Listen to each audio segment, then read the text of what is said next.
Well, I think we're gonna start right in with the soup. And I have a little bit of oil. We're just gonna get right in here.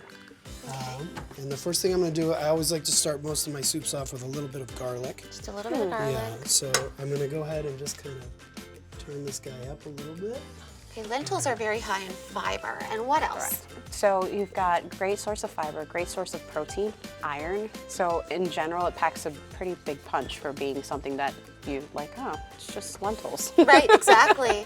You wouldn't necessarily think to cook with it. No, and I get intimidated by it as well. Like the most that I make with it is soup. So, so I'm actually really interested in seeing what happens today because I'm going to be stealing these for home. Exactly, me too. Well, this is one of my, I have 2 daughters, and lentils is definitely one of the things that they really enjoy. So I think that this is kind of a nice way to do something for them that's pleasing, and then we'll turn this into a dish for yourselves.